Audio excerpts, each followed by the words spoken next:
What's going on, growers? It's James Prigioni coming to you live from Jersey. Today, me and Tuck are going to show you how to easily grow squash in containers so you could be harvesting fresh squash from your backyard or patio. Let's go!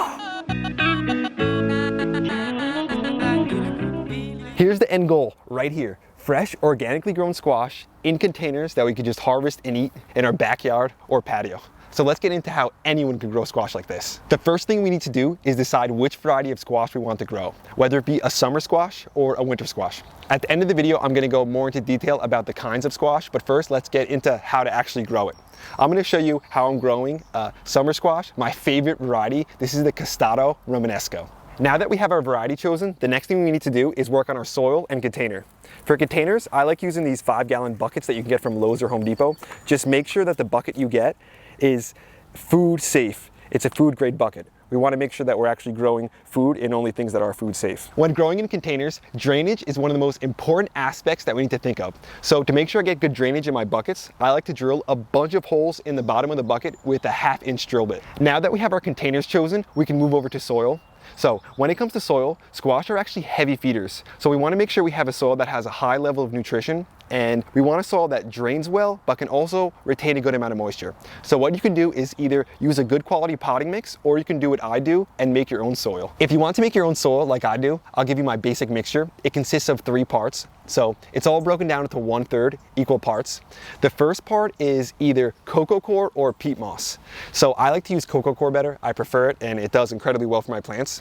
So the second part is either vermiculite or perlite. I prefer using vermiculite over the perlite. And the third part is compost. So what we do is we add those in 3 equal parts.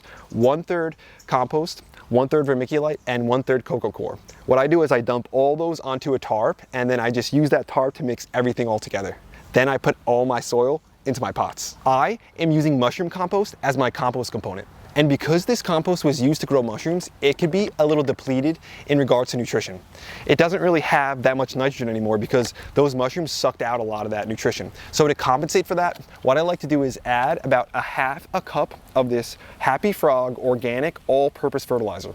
I love this stuff because it works fantastic, it's organic, and it's also packed with a lot of the different strains of the mycorrhizal fungi. So it's like we're adding nutrition, fertilizer, and we're also adding the inoculation of this fungus. After I mix my fertilizer thoroughly through my soil, it's time to plant. If you're going to be planting your squash in the early spring, just make sure it's at least 1 to 2 weeks after your first expected frost date, because squash plants are sensitive to the cold. Next, I take my Costado Romanesca seed and plant that about 1 inch deep. I like to plant at least 2 seeds in the ground to make sure I get good germination. Then I water it in. About a week after planting your squash seeds, they should start to pop out of the ground. And once they have about 2 true leaves, what I like to do is cut out the weaker of the 2 plants.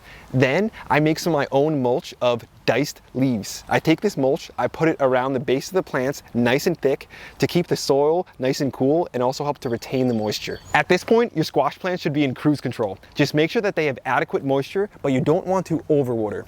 What I like to do is to see if the plant needs water based on the weight. So right now it's relatively light, so I know it needs a little bit of water. When I know it needs water, what I like to do is come out in the morning and make sure I water the plant at the base, and I make sure not to get any of the leaves wet. We don't want to get the leaves wet to harbor any kind of fungal diseases or anything, so to keep the leaves dry is important, especially when you're watering. When I water, I also like to make sure I have a tray or something underneath. The reason I put this tray here is because I drilled so many holes at the bottom for good drainage, the water can drain out pretty quickly. So when I put the tray at the bottom, that allows the water to sit here and the plant to kind of soak up some of that water to make sure the soil is fully saturated. After the plant is done watering, I will again lift it up to check the weight of it. This way, as time goes on, I can continue to lift that plant up, and this will give me a good idea of when the plant actually needs water. Before we move on, we want to give Tuck a little fresh water here. Want some fresh water, boy? Just so we can stay hydrated because it's definitely getting hot out here. I also wanted to mention, if you want to grab some merch, grab it while you still can. This is the exclusive summer merch. Get it at jamesprigioni.com. We've got water bottles, kids' clothes, women's clothes, all different stuff. So grab it while you can. About 6 weeks after your seeds pop up out of the ground, the first flowers will start to appear. Your first round of flowers are going to be your male flowers, and these pop up first to kind of let the bees know to come around because it's about time to get to work. It's easy to identify the difference between the male and female flowers. The female flower will have the actual squash at the end of it right there. and the male flowers will be over here. They have no squash at the base. So if we have our female flowers here and they don't get pollinated, they will die and fall off when the plants are young. So if you only have one plant like this and you want to make sure you get good pollination, what you can do is you can take a Q-tip and go from the male flower to the female flower to pollinate it, or you could take a male flower like this, just cut it, and then we're gonna pull back the actual leaf part and get down to this right here. Then we could take this right over to our female and drop that in there like that. Just rubbing it like this. This will ensure pollination, so we make sure we get some good fruit on it. So this is a good idea if you only have 1 or 2 plants and you want to make sure you get the most out of them. As my squash plants start to produce, I know that there's a lot of energy and nutrition being pulled from this plant. I can also see that some of the leaves are starting to yellow a bit. So to compensate for this, what I do is add some additional fertilizer. To do this, I like to take a 5-gallon pot and add some of either my homemade soil or some potting mix. Then I add about 1/3 of a cup of the Happy Frog fertilizer. Then I add that in, mix it all together. Then what I do is I go to my potted plant, I remove all this diced leaf mulch and put it in a different pot. Then I'll take that potting mix that I added the fertilizer to and top dress around all my plant. After this, I'll water all that soil in. Then I'll take my mulch, bring it back around the base of my plant, and then water it in again. This way I know my plant has adequate nutrition as it starts heading into full production. Most squash plants are actually vines, as you'll see right here, although some of the summer squash come in bush types. So when it comes to the vine, you could either grow it up a trellis or you could grow it and just let it sprawl along the ground. When your vine, one like this, reaches about 5 feet long, it's a good idea to go out and knock off the growth tip right here. What that will do is it will encourage a lot of side shoots, and that will actually increase your overall harvest. When it comes to harvesting summer squash, the long varieties like this, it's best when you get them about 6 to 8 inches long. When it comes to your rounded squash, you can get those when they're about 4 to 8 inches in diameter. When it comes to your summer squash, it's really important to stay on top of picking, because if we allow one of these squash to finish and this flower to fall off, the whole plant will focus on just producing seed in the squash. So if we allow that to happen, the whole vine will quit producing.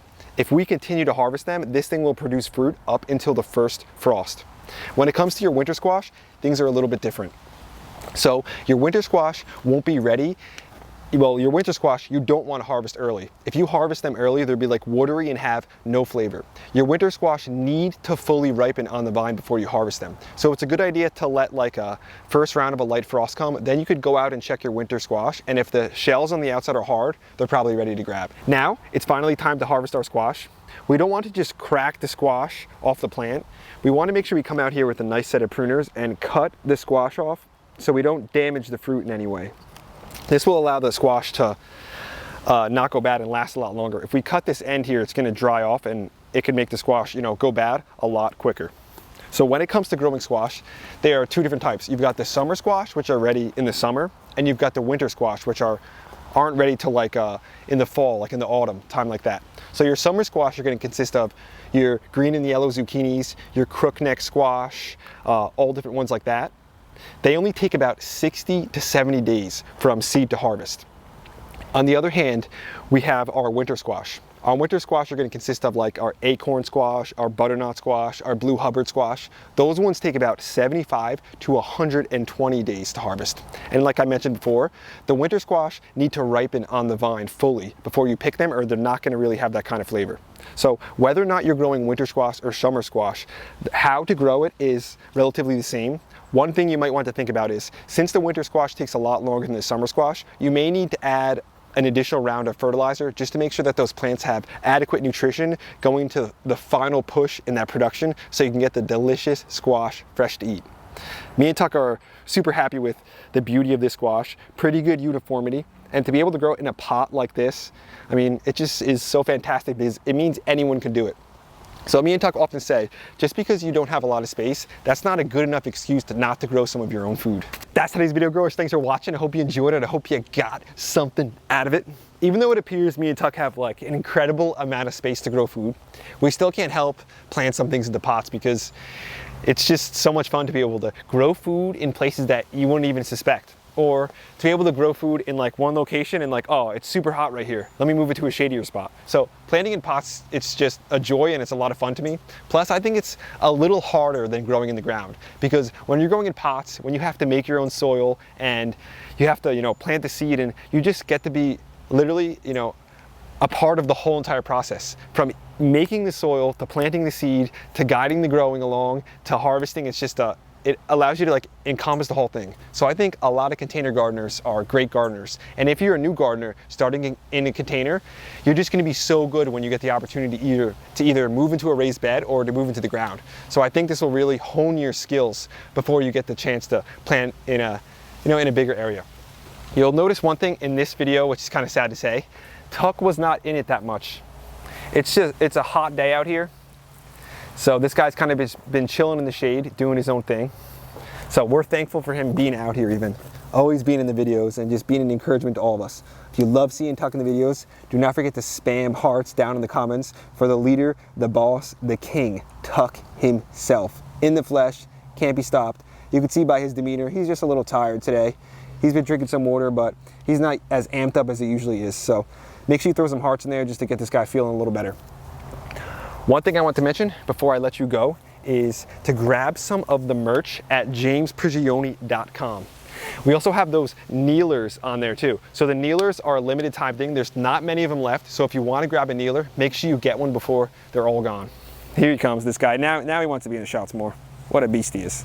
I also wanted to thank one of our new channel members, Jennifer Lehman. Thank you for being a part of Team Grow. Thank you for contributing. Thanks for having your hand in all the things we grow here, all the tomatoes we produce, and to be part of Team Grow. I can't thank you enough. Me and Tuck had a blast out here. It won't be long till we're back making more videos about growing food, because you know what else is there to do? That's what we love doing. James and Tuck will be back at you again real soon. We